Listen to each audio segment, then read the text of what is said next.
നമസ്കാരം. കണ്ടോ ആൻഡ് കേട്ടോ കാര്യങ്ങളിലേക്ക് എല്ലാവരും ഞാൻ സ്നേഹത്തോടു കൂടി സ്വാഗതം പറയുകയാണേ. എല്ലാവരും സുഖമായിട്ടിരിക്കണോ? എന്തൊക്കെയുണ്ട് വിശേഷങ്ങൾ? നമ്മളുടെ വീഡിയോ ഒക്കെ കണ്ട് എല്ലാവരും നല്ല നല്ല അനുഭവങ്ങളൊക്കെ ഉണ്ട് എന്നുള്ളത് വിശ്വസിച്ചുകൊണ്ട് ഇന്നത്തെ വീഡിയോയിലേക്ക് വരാം. ഓരോ പുരുഷനും സ്ത്രീയും ജനിച്ചിരിക്കുന്നത് ഭൗതിക തലത്തിൽ നേട്ടങ്ങൾ ഉണ്ടാക്കാനുള്ള കഴിവുകളോടുകൂടി തന്നെയാണ്, അല്ലേ? പക്ഷെ അവ ഫലവത്തായിട്ട് നമുക്ക് പ്രയോഗിക്കാൻ കഴിഞ്ഞാലേ കാര്യമുള്ളൂ. ഈ കഴിവുകളിൽ ഒന്നാമത്തേത് നമ്മൾ നേരത്തെ കഴിഞ്ഞ വീഡിയോയിൽ പറഞ്ഞ പ്രകാരം ദൃശ്യവൽക്കരണ ശേഷിയും രണ്ടാമത്തേത് ഭാവനയുമാണ്. ഇവ രണ്ടും കൂടി ഇങ്ങനെ കൈകോർത്ത് പ്രവർത്തിക്കേണ്ടത് അത്യാവശ്യമാണ്. അതിനാണ് പ്രാധാന്യമുള്ളത്. നമ്മൾ നേരത്തെ പറഞ്ഞ പോലെ ചിലർക്ക് ചില കാര്യങ്ങൾ നമ്മൾ പറയുന്നതൊക്കെ വളരെ നിസ്സാരമായിട്ടാവും തോന്നുക. ഇതുകൊണ്ടൊന്നും ഒരു കാര്യമില്ല എന്നൊക്കെ വിശ്വസിക്കുന്ന ആൾക്കാരോട് എനിക്ക് ഒന്നേ പറയാനുള്ളൂ. അത് നിങ്ങളുടെ വിജയത്തിലേക്കുള്ള വാതില് അല്ലെങ്കിൽ വിജയത്തിന്റെ വഴികൾ നിങ്ങൾ തന്നെ അടച്ചു വെക്കുന്നതിന് തുല്യമാണ്. കേട്ടോ? എന്നാ വേറെ ചിലരുണ്ട്, അവര് എന്താന്ന് വെച്ചിട്ടുണ്ടെങ്കിൽ ഈ പറയുന്ന കാര്യങ്ങളൊക്കെ വളരെ തെറ്റിദ്ധരിക്കപ്പെട്ടിട്ട് അത് വളരെ അലസമായിട്ട് അങ്ങോട്ട് ചെയ്യും. ഇതിലൊന്നൊരു കാര്യമില്ല എന്നൊക്കെ പറഞ്ഞിട്ട് അത്തരക്കാരുടെ പരിശ്രമവും എന്താ പാഴായി പോവുകയുള്ളൂ. നിങ്ങൾ ദൃശ്യവൽക്കരിക്കുന്നതെന്തും ഭൗതിക യാഥാർത്ഥ്യമായി തീരുമെന്നത് എനിക്ക് 100% ഉറപ്പ് പറയാൻ പറ്റും. ആ ഒരു വിശ്വാസവും ഉറപ്പുള്ളതുകൊണ്ടാണല്ലോ ഞാനിതൊക്കെ നിങ്ങൾക്ക് പറഞ്ഞു തരുന്നത്. വിശ്വസിക്കാനും സങ്കല്പിക്കാനും ഏകാഗ്രത പുലർത്താനുമുള്ള കഴിവ് മാത്രമേ അതിന് ആവശ്യമുള്ളൂ എന്നുള്ളതാണ് ആദ്യം നിങ്ങൾ മനസ്സിലാക്കേണ്ടത്. സ്ഥിരമായ പരിശ്രമം കൊണ്ട് ദൃശ്യവൽക്കരണത്തിലൂടെ എല്ലാ ജീവിത അഭിലാഷങ്ങളും സാക്ഷാത്കരിക്കാൻ നിങ്ങൾക്ക് കഴിയും. നിങ്ങൾക്ക് നിഷ്പ്രയാസം കഴിയും. അതാണ് സത്യം. നിങ്ങൾ ആഗ്രഹിക്കുന്നത് എന്താണെന്ന് വ്യക്തമായി അറിഞ്ഞിരിക്കുകയാണ് നിങ്ങൾ ആദ്യം ചെയ്യേണ്ടത്. ഉദാഹരണത്തിന്, നിങ്ങൾക്ക് പണം വേണം. പക്ഷെ എത്ര പണം വേണം? നിങ്ങൾക്ക് എത്ര രൂപ കിട്ടണം? നിങ്ങൾക്ക് എന്താണ് നിങ്ങളുടെ ആവശ്യം? നിങ്ങൾക്ക് ഇപ്പോൾ ആവശ്യമുള്ള പണം അത് എത്ര രൂപ വേണം? എത്ര ലക്ഷം രൂപ വേണം, അല്ലേ? അല്ലെങ്കിൽ എത്ര ആയിരം വേണം? എത്ര 10,000 വേണം? എത്ര കോടികൾ വേണം? 10 ലക്ഷമാണോ? 1 കോടിയാണോ? കൃത്യമായിട്ട് നിങ്ങൾ തന്നെ തീരുമാനിക്കണം. മനസ്സിലാവണുണ്ടോ? കൃത്യമായിട്ട് ഒരു തീരുമാനം ഉണ്ടാകണം. നിങ്ങൾക്ക് എത്ര പണമാണ് വേണ്ടതെന്ന് നിങ്ങളുടെ ഉപബോധ മനസ്സിനോട് വ്യക്തമായി പറയണം. മാത്രമല്ല, അതെപ്പോഴാണ് വേണ്ടതെന്നും 1 ലക്ഷം 1 മണിക്കൂർ കൊണ്ട് ഉണ്ടാക്കുക സാധ്യമല്ലാത്ത കാര്യം കേട്ടോ. അത് അസാധ്യമാണ്. അതുകൊണ്ട് സാമാന്യ ബുദ്ധിക്ക് നിരക്കുന്ന ഒരു സമയപരിധിയെങ്കിലും നൽകണം കേട്ടോ. അങ്ങനെ വേണം നമ്മൾ അതിനെ ദൃശ്യവൽക്കരണം ചെയ്യാൻ. ഈ ദൃശ്യവൽക്കരണം ശരിയായിട്ടാണ് നിങ്ങൾ ചെയ്യുന്നതെങ്കിൽ നിങ്ങൾ ആഗ്രഹിക്കുന്നത് ഭൗതിക യാഥാർത്ഥ്യമായിട്ട് തന്നെ നിങ്ങൾക്ക് അനുഭവിക്കാൻ പറ്റും. ദൃശ്യവൽക്കരണം നടത്തിക്കഴിഞ്ഞാൽ പണം കിട്ടുമ്പോൾ എന്ത് ചെയ്യണമെന്ന് സങ്കല്പിക്കണം. ഈ പണം വേണം എന്ന് ആഗ്രഹിച്ചിട്ട് പണം കയ്യിൽ കിട്ടും. ഈ പണം കിട്ടിയിട്ട് എന്ത് ചെയ്യും? അയ്യോ കയ്യിൽ കാശ് കിട്ടിയില്ലോ എന്ന് പറഞ്ഞിട്ട് നിൽക്കുവോ നമ്മള്? ഇല്ല. അതെന്താ നമ്മൾ ചെയ്യണ്ടേ? ആ കാശ് എന്തിനെല്ലാം നമ്മൾ ഉപയോഗിക്കുന്നു, എന്ത് ചെയ്യുമെന്നൊന്നും സങ്കല്പിക്കണം കേട്ടോ. അതെങ്ങനെ, എന്തിനു വേണ്ടി ചെലവാക്കും? ഒരു വലിയ വീട് സങ്കല്പിക്കുക, അല്ലെ? ഒരു വില കൂടിയ ഒരു കാറ്, അല്ലെ? ആ കാറിൽ നമ്മൾ സഞ്ചരിക്കുന്നതായിട്ട് നമ്മൾ സങ്കല്പിക്കുക. അല്ലെങ്കിൽ നമുക്ക് വളരെ ഇഷ്ടപ്പെട്ടൊരു വീടും സ്ഥലവും മേടിക്കുന്നതായിട്ട് സങ്കല്പിക്കാം. അല്ലെങ്കിൽ ഒരു ഇഷ്ടപ്പെട്ട ഫ്ലാറ്റ് മേടിക്കുന്നതായിട്ട് സങ്കല്പിക്കാം. ഇതൊക്കെ യാഥാർത്ഥ്യമായി തീരുമ്പോൾ നിങ്ങൾ അനുഭവിക്കാൻ പോകുന്ന സന്തോഷം ഇപ്പോഴേ സങ്കല്പിച്ചറിയുക. ആഹാ, അതാണ് മനോഹരമായിട്ടുള്ളൊരു ചിന്ത, ഏറ്റവും മനോഹരമായിട്ടുള്ള ചിന്ത. അതായത് നമ്മൾ സങ്കല്പിക്കുന്ന കാര്യങ്ങൾ നടന്നു കഴിഞ്ഞതാ അപ്പോഴുണ്ടാവണം നമ്മുടെ ഒരു മനസ്സിന്റെ അവസ്ഥയുണ്ടല്ലോ, ആ ഒരു സന്തോഷം. അതിപ്പോഴേ നമ്മൾ സങ്കല്പത്തിൽ അതും കൊണ്ടുവരണം. അതിനിങ്ങനെ പോയിന്റ് ചെയ്തിട്ട് നിങ്ങൾക്ക് കാണാൻ പറ്റിയാൽ അതിഗംഭീരാവും. ഈ സങ്കല്പിച്ചറിയലുണ്ടല്ലോ അതിപ്രധാനമായിട്ടുള്ള ഒരു കാര്യമാണ്. അതിനെ ഒരു എന്താ പറയാ ജ്വലിക്കുന്ന അഭിനിവേശമാക്കിയിട്ട് മാറ്റാനുള്ള ശക്തി നമുക്കുണ്ടാവണം. ഈ പണം കൂടാതെ നിങ്ങൾക്ക് ഇനിയും ജീവിക്കാനാവുകയില്ല എന്ന തോന്നൽ നിങ്ങൾക്ക് തന്നെ ഉണ്ടാവണം. അതായത് നിങ്ങളിപ്പോൾ ഈ സങ്കല്പിക്കുന്ന കാര്യമുണ്ടല്ലോ, വീടോ കാറോ അല്ലെങ്കിൽ വേറെ വസ്തുക്കളോ എന്തോ ആയിക്കോട്ടെ, വ്യക്തികളോ ബന്ധങ്ങളോ, അങ്ങനെ നമ്മളുടെ തീവ്രമായിട്ടുള്ള സങ്കല്പത്തിൻ്റെ അല്ലെങ്കിൽ ആഗ്രഹത്തിൻ്റെ സങ്കല്പ ശക്തി അത് തീവ്രമായിരിക്കണം. അതെനിക്ക് കൂടിയേ പറ്റൂ, അങ്ങനെ ആയിരിക്കണം നമ്മളുടെ ചിന്ത. അത്ര ശക്തമായിട്ട് വരണം. നിങ്ങൾ ആഗ്രഹിക്കുന്ന മറ്റെന്തിൻ്റെ കാര്യത്തിലും ഇത് തന്നെയാണ് നിങ്ങൾക്ക് വേണ്ടത്. എന്തോ ആയിക്കോട്ടെ, നിങ്ങൾ എന്താണോ ആഗ്രഹിക്കുന്നത് അതിനോടുള്ള തീവ്രമായിട്ടുള്ള ഒരു അനുരാഗം, തീവ്രമായിട്ടുള്ള പ്രിയം അതുണ്ടായിരിക്കണം. നിങ്ങൾ ആഗ്രഹിക്കുന്നത് എന്ത് തന്നെ ആയാലും, ഞാൻ വീണ്ടും വീണ്ടും വീണ്ടും അത് തന്നെ പറയാം, വളരെ സത്യസന്ധമായിട്ടുള്ള മറ്റുള്ളൊരാളെ, നമ്മൾ പണ്ട് ഉള്ള ആദ്യം ചെയ്ത വീഡിയോയിലൊക്കെ നമ്മൾ പറഞ്ഞിട്ടുണ്ടായിരുന്നു, ഇനി ഒരാൾക്ക് ഉപദ്രവം ഉണ്ടാവുന്ന കാര്യങ്ങളൊന്നും നിങ്ങൾ ചിന്തിക്കാതിരിക്കണം, അല്ലേ? അതിനൊരു സത്യമുണ്ട്. നമ്മളുടെ പ്രാർത്ഥനകൾക്കും നമ്മളുടെ ആഗ്രഹങ്ങൾക്കും ഒരു സത്യം ഉണ്ടായിരിക്കണം. ഇതൊക്കെ പറഞ്ഞു പോയിട്ടുള്ള കാര്യങ്ങളാണ്, എന്നാലും പറയുകയാണ് ഒന്നും കൂടെ. കാറായാലും വീടായാലും ഇനി ഉദ്യോഗമായാലും ഒരു ജോലി കിട്ടുന്നതായാലും ഇനി ജോലിയിൽ പ്രൊമോഷൻ ആവുന്നതാണെങ്കിലും ഇനി ഒരു കുഞ്ഞുണ്ടാവുന്നതാണെങ്കിലും വളരെ സങ്കല്പത്തിലുള്ള ഒരാളെ കിട്ടുന്നതായിട്ടാണെങ്കിലും ഒരു വിവാഹമാണെങ്കിലും എന്തോ നിങ്ങൾ തീവ്രമായിട്ട് ആഗ്രഹിക്കുന്ന എന്ത് തന്നെയാണെങ്കിൽ നിങ്ങൾ ആഗ്രഹങ്ങൾ സഫലമാകും എന്ന് നിങ്ങൾ ഉറച്ചു വിശ്വസിക്കുക. അപ്പോൾ നിങ്ങളുടെ ലക്ഷ്യങ്ങൾ സാധിപ്പിച്ചു തരുവാൻ നിങ്ങളുടെ ഉപബോധ മനസ്സ് നിരന്തരം യത്നിക്കും. ലക്ഷ്യപ്രാപ്തിക്കുള്ള ശരിയായ മാർഗത്തിലേക്ക് ഉപബോധ മനസ്സ് നിങ്ങളെ നയിക്കും. ഈ പാതയിലൂടെ ഒരു തരത്തിലും സംശയമില്ലാണ്ട്, അല്ലേ, നമ്മൾ ലേശമില്ലാതെ സന്ദേഹപ്പെട്ട് നിൽക്കില്ല, ഒരു തരി പോലും സംശയമില്ലാത്ത വിധത്തിൽ നമ്മൾ ആ വഴിയിലേക്ക് നമ്മൾ അങ്ങനെ നീങ്ങിക്കൊണ്ടുപോകും. ഉപബോധ മനസ്സിന് ഒരിക്കലും തെറ്റുപറ്റുകയില്ല കേട്ടോ. ഇപ്പോൾ നിങ്ങൾ ദരിദ്രനാണെന്നതോ കടത്തിൽ മുങ്ങി നിൽക്കുകയാണോ എന്നതൊന്നും പ്രശ്നമല്ല.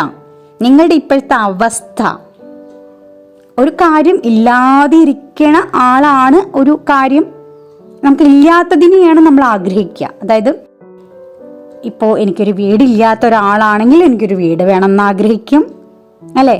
ഇനി വീടുള്ള ആൾക്കാരും ചിലപ്പോൾ ആഗ്രഹിക്കും കേട്ടോ, ഇതിനേക്കാൾ കുറച്ചും കൂടി സൗകര്യങ്ങളോട് കൂടിയിട്ടുള്ള ഒരു വീട്, അല്ലേ? ഒരു കുഞ്ഞു കാറുള്ള ഒരാൾ, ഒരു മാരുതി കാറ്, നമ്മളുടെ കാര്യങ്ങൾ നടത്താനുള്ള ഒരു കാറുള്ള ഒരു വ്യക്തി കുറച്ചും കൂടെ അതിനേക്കാളും വില കൂടിയ സൗകര്യങ്ങളോട് കൂടിയിട്ടുള്ള വേറൊരു കാറ് ആഗ്രഹിക്കുന്ന പോലെ എന്ന് കരുതി നമുക്ക് ഉള്ളതിൽ നമ്മളെപ്പോഴും തൃപ്തരായിക്കൊണ്ട് വേണം പുതിയതിനെ നമ്മൾ ആഗ്രഹിക്കാൻ. ഈ കിട്ടിയത് നമ്മൾ തൃപ്തി ഇല്ലാണ്ട് അതിനെ നമ്മൾ ഒട്ടും നന്ദില്ലായ്മ കാണിക്കാന്നൊക്കെ പറയില്ലേ, അതുപോലെ ആവരുത്.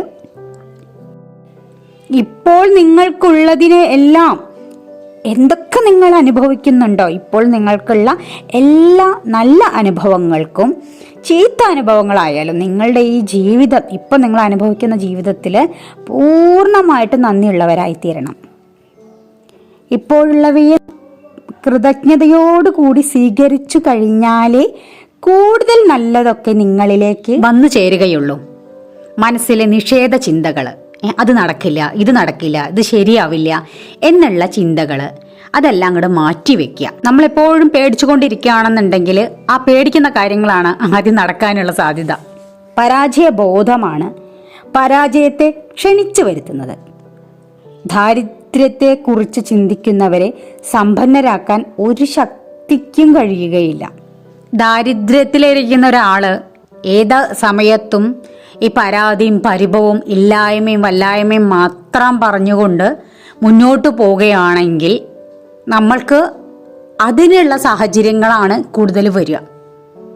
ഒരു രോഗത്തെക്കുറിച്ചിട്ട് എപ്പോഴും ചിന്തിച്ച് അതിനെപ്പറ്റി പേടിച്ച് അയ്യോ അതെനിക്ക് വരുമോ എന്ന് പേടിച്ചുകൊണ്ടിരിക്കുന്ന ഒരാൾക്ക് അസുഖം വരുന്ന പോലെ നമുക്ക് കാശില്ല പറഞ്ഞുകൊണ്ടിരിക്കുന്ന ഒരാൾക്ക് സാമ്പത്തികമായിട്ടുള്ള അഭിവൃദ്ധി വരാൻ സാധ്യത വളരെ കുറവാണ്. ഉപബോധ മനസ്സിന് നൽകുന്ന നിർദ്ദേശപ്രകാരമുള്ളത് തന്നെ അത് നിങ്ങൾക്ക് സൃഷ്ടിച്ചു നൽകുന്നു. അല്ലെങ്കിൽ ഞാൻ ദരിദ്രനായി പോയല്ലോ എന്ന് ചിന്തിക്കുന്നതിനോളം തന്നെ എളുപ്പമല്ലേ ഞാൻ ധനികനാണ് എന്ന് ചിന്തിക്കുന്നതും. അതുകൊണ്ട് സംശയങ്ങളെയും ഭയങ്ങളെയും പാടേ മാറ്റിവെക്കുക. തുടച്ച് നിൽക്കുക എന്നൊക്കെ പറയില്ലേ, അടിച്ചു തുടച്ച് മാറ്റിവെക്കുക. നിങ്ങൾ ആഗ്രഹിക്കുന്ന എന്തും നേടിയെടുക്കുക അസാധ്യമല്ലെന്ന് ഉറച്ചു വിശ്വസിക്കുക. ഒന്നും കൂടി എളുപ്പത്തിൽ പറയണമെങ്കിൽ നിങ്ങൾ ആഗ്രഹിക്കുന്ന എന്തു കാര്യവും നേടിയെടുക്കാൻ സാധിക്കും. ജീവിതത്തിന് മാറ്റം വരുത്താൻ ഇന്ന് തന്നെ തീരുമാനമെടുക്കണം. കാരണം നിങ്ങൾ മാറ്റം ആഗ്രഹിക്കുന്നുവെന്ന് എത്രയും വേഗം നിങ്ങളുടെ ഉപബോധ മനസ്സിനെ പിടികിട്ടുന്നുവോ അത്രയും നല്ലതാ. കാരണം ഞാൻ നന്ദിയുള്ളവനാണ്, അല്ലെങ്കിൽ ഞാൻ ഭയങ്കര സന്തോഷത്തിലാണ്, ഞാൻ ഒരുപാട് സന്തോഷത്തിലാണ് എന്നൊക്കെ നമ്മൾ സ്വയം സങ്കല്പിക്കുക. വെറുക്കുന്നതിന് പകരം സ്നേഹിക്കുക. എല്ലാവരെയും സ്നേഹിക്കുക. സ്വയം ഒരു പരാജിതനായി കാണുന്നതിനും പകരം ഒരു വിജയിയായിട്ട് അങ്ങോട്ട് സ്വയം സങ്കല്പിക്കുക. നിങ്ങളുടെ വിധിയും സാഹചര്യങ്ങളും മാറ്റിമറിക്കുവാനുള്ള ശക്തി നിങ്ങളിൽ തന്നെ ഉണ്ട്. ആ ശക്തി പ്രയോജനപ്പെടുത്താൻ ദൃശ്യവൽക്കരണം നിങ്ങളെ സഹായിക്കുന്നു മാത്രമേ നമ്മൾ പറയുന്നുള്ളൂ കേട്ടോ. ഈ പറയുന്ന കാര്യങ്ങളൊക്കെ നിങ്ങളുടെ ജീവിതത്തിൽ ഒരു പടിയെങ്കിലും മാറ്റം വരുത്തുവാൻ, അല്ലെ, ഒരു സ്റ്റെപ്പെങ്കിലും മാറി ചിന്തിക്കാൻ നമ്മൾ തയ്യാറായി കഴിഞ്ഞാൽ നമ്മുടെ ജീവിതത്തിൽ ഉണ്ടാവുന്ന വളരെ മനോഹരമായിട്ടുള്ള അത്ഭുതപരമായിട്ടുള്ള മാറ്റങ്ങൾ ഇതൊക്കെ അനുഭവിച്ചറിയാൻ പറ്റും. നമ്മൾ തയ്യാറാവണം, അല്ലെങ്കിൽ മാറി ചിന്തിക്കാൻ നമ്മൾ തയ്യാറാവണം. ഇതെല്ലാവർക്കും എല്ലാ കാര്യങ്ങളും ആവശ്യമാണ്. ഈ പ്രപഞ്ചം നിങ്ങൾ എന്താഗ്രഹിച്ചാലും, നിങ്ങൾ എന്ത് ചോദിച്ചാലും നിങ്ങൾക്ക് തരും. നമ്മൾ എന്തിനങ്ങനെ പിശുക്കി ചോദിക്കണേ? ചിലർ പറയുന്നത് കേട്ടിട്ടില്ലേ, എനിക്ക് ഈ ഒരൊറ്റ കാര്യം നടന്നാൽ മതി, എനിക്ക് ഈ ഒരൊറ്റ പ്രാർത്ഥനയുള്ളൂ, എനിക്ക് ഈ ഒരു കാര്യം മതി, എനിക്ക് ഇത് മാത്രം ഇങ്ങോട്ട് നടന്നു കിട്ടിയാൽ മതി, വേറൊന്നും വേണ്ട. ഇതിൽ നിന്ന് മാറി ചിന്തിക്കണം. നമ്മൾ ഒരുപാട് ചിന്തിക്കുക, ഒരുപാട് ആഗ്രഹിക്കുക. ഒരുപാട് ആഗ്രഹിക്കുക എന്ന് വെച്ചിട്ടുണ്ടെങ്കിൽ നമ്മൾ ആകാശത്തോളം ആഗ്രഹങ്ങൾ ഉണ്ടാവുക. ജേണൽ ബുക്കൊക്കെ ഉണ്ടെങ്കിൽ അതിൽ നിങ്ങളുടെ ആഗ്രഹങ്ങൾ, സ്വപ്നങ്ങൾ എന്നൊക്കെ പറഞ്ഞിട്ട് ഒരു 100 എന്നുള്ളിടത്തു നിന്നൊക്കെ നമ്മളൊരു 200, 500, 1000 അതൊക്കെ 1000 സ്വപ്നങ്ങളോ അല്ലെങ്കിൽ 1000 ആഗ്രഹങ്ങളോ എന്നൊക്കെ ചിന്തിക്കും.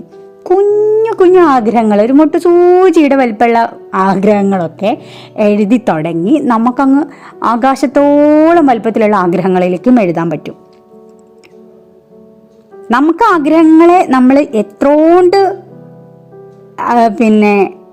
കൊണ്ട് നടക്കുന്നു, സ്വപ്നങ്ങളെ എന്തുമാത്രം സ്വപ്നങ്ങൾ കൊണ്ട് നടക്കുന്നു, അത്രയ്ക്കും നമ്മൾ ആഗ്രഹിച്ചു കഴിഞ്ഞാൽ ഈ പ്രപഞ്ചം അതിനൊക്കെ നിങ്ങൾക്ക് അനുഗ്രഹം തരുന്നുണ്ട്. അതൊക്കെ നടത്തി തരും, എല്ലാ ആഗ്രഹങ്ങളും നടത്തിത്തരും. നമ്മളെ ശുദ്ധ മനസ്ഥിതിയോടുകൂടി, വളരെ സന്തോഷത്തോടുകൂടി, എപ്പോഴും മനസ്സ് വളരെ പോസിറ്റീവായിട്ടിരിക്കുക, മനസ്സിൽ നിറയെ സന്തോഷം ഉണ്ടാക്കുക, സന്തോഷത്തോടുകൂടി എല്ലാവരുടെ അടുത്തും നല്ല സ്നേഹത്തോടെയും സന്തോഷത്തോടെയും എല്ലാവരോടും പെരുമാറുക.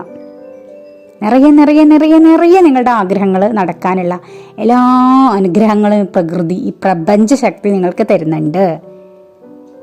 ഒരു സംശയവും വേണ്ട കാര്യത്തിൽ. 100% പ്രപഞ്ചത്തെ വിശ്വസിക്കാം. കൊടുത്തതെന്തും നിങ്ങൾ എന്താഗ്രഹിക്കണോ അതിൻ്റെ ഡബിളായിട്ട് തന്നെ നിങ്ങൾക്ക് തിരിച്ചു കിട്ടും. ശുദ്ധതയോട് കൂടിയിട്ട്, ഞാൻ വീണ്ടും പറയാണ്, മനസ്സിൽ ശുദ്ധതയോട് കൂടിയിട്ടുള്ള ആഗ്രഹങ്ങൾ അത് നിങ്ങൾ എല്ലാം നടക്കും. എല്ലാ ആഗ്രഹങ്ങളും നിങ്ങൾക്ക് വളരെ സന്തോഷമായി, സമാധാനമായി, വളരെ സമ്പൽ സമൃദ്ധിയിൽ, സർവ സൗഭാഗ്യങ്ങളോടും കൂടി, സർവ ഐശ്വര്യങ്ങളോടും കൂടിയിട്ട് ജീവിക്കാൻ നിങ്ങൾക്ക് സാധിക്കും എന്ന്, അതും ഈ ദൃശ്യവൽക്കരണത്തിലൂടെ സാധിക്കും എന്നുള്ളതും പ്രപഞ്ചം നിങ്ങളെ അതിനെ എല്ലാവരെയും പൊന്നെന്നെ ആൾക്കാരെന്നല്ല, എല്ലാവർക്കും അനുഗ്രഹങ്ങളുണ്ട്. എല്ലാവരും അനുഗ്രഹീതരാണ് എന്ന് തിരിച്ചറിഞ്ഞിട്ട് വേണം എല്ലാ കാര്യങ്ങളിലേക്കും ഇറങ്ങാൻ. ബ്ലെസ്ഡ് ആണ്, നമ്മൾ ബ്ലെസ്ഡ് ആണ്, ഞാൻ ബ്ലെസ്ഡ് ആണ്, ഞാൻ ഭാഗ്യവാനാണ്, ഞാൻ ഭാഗ്യവതിയാണ്, അല്ലെ ഞാൻ സുന്ദരിയാണ്, ഞാൻ സുന്ദരനാണ്, ഞാൻ സ്നേഹമാണ്, ഞാൻ പ്രകൃതിയാണ്, ഞാൻ പ്രപഞ്ചമാണ്, എന്നെ എല്ലാവരും സ്നേഹിക്കുന്നുണ്ട്, ഞാൻ എല്ലാവരെയും സ്നേഹിക്കും. ഇങ്ങനെയുള്ള അഫർമേഷൻസ് ഇതൊക്കെ അടുത്ത വീഡിയോയിൽ നമുക്ക് പറയാനുള്ള കാര്യങ്ങളാണ്. കുറേ കാര്യങ്ങളുണ്ട്, ഇനിയും മെഡിറ്റേഷനും കാര്യങ്ങളൊക്കെ ഇനിയും വരുന്നുണ്ട്. എല്ലാവരും ചെയ്യുക. നിങ്ങൾ മനസ്സ് വളരെ എന്താ പറയുക, ആത്മവിശ്വാസത്തോടു കൂടി ഇരിക്കുക. ഇങ്ങനത്തെ ഒത്തിരി കാര്യങ്ങളുണ്ട്, ഒരുപാട് ടിപ്സ് ഉണ്ട്. അതെല്ലാം നിങ്ങളുടെ ജീവിതത്തിൽ അതിശയകരമായ മാറ്റം ഉണ്ടാക്കാൻ സാധിക്കുന്ന കാര്യങ്ങളാണ്. നിങ്ങൾ ചെയ്യാൻ റെഡി ആയാൽ മതി. ജീവിതത്തിൽ അത്ഭുതകരമായിട്ടുള്ള മാറ്റങ്ങൾ നിങ്ങൾക്ക് തന്നെ അനുഭവിച്ചറിയാം. ഉപബോധ മനസ്സിൻ്റെ ശക്തിയെ പറ്റിയിട്ടാണ് നമ്മൾ അടുത്ത വീഡിയോയിൽ നമ്മൾ സംസാരിക്കുക. അപ്പോൾ ആ വീഡിയോ ആയിട്ട് ഇനി വരുന്നത് വരെ ഇത്രയും നേരം എന്നെ കണ്ടും കേട്ടും ഇരുന്ന എല്ലാവർക്കും എൻ്റെ സ്നേഹവും സന്തോഷവും ഞാൻ ഒരിക്കൽ കൂടി അറിയിക്കുകയാണ്. ആദ്യമായിട്ട് നമ്മുടെ ചാനൽ കാണുന്ന ആൾക്കാരുണ്ടെന്നുണ്ടെങ്കിൽ സബ് ചെയ്യുക, ലൈക്ക് ചെയ്യുക, ഷെയർ ചെയ്യുക. അല്ലെ, ഷെയർ ചെയ്യുമ്പോൾ നിങ്ങൾക്ക് പ്രിയപ്പെട്ട വേറെ ആൾക്കാരിലേക്ക് ഇത് എത്തിക്കുക. പിന്നെ വിലയേറിയ നിങ്ങളുടെ അഭിപ്രായങ്ങൾ രേഖപ്പെടുത്തുക. അത് വായിക്കുമ്പോൾ എനിക്ക് വളരെ സന്തോഷമാണ് കേട്ടോ. അഭിപ്രായമൊന്നും കാണാത്തതുകൊണ്ട് എല്ലാം കാണുന്നുണ്ട്, വ്യൂസൊക്കെ ഒത്തിരി വരുന്നുണ്ട്, പക്ഷെ കമൻസ് ഒക്കെ വളരെ കുറവാണ്. ചിലർ ഇങ്ങനെ നോക്കി പോവുമായിരിക്കാം. എന്തായാലും കുഴപ്പമില്ല, വളരെ സന്തോഷമാണ്. അപ്പോൾ വീണ്ടും അടുത്ത വീഡിയോ ആയിട്ട് വീണ്ടും വരുന്നവരേക്കും പോവാണ്. Thank you.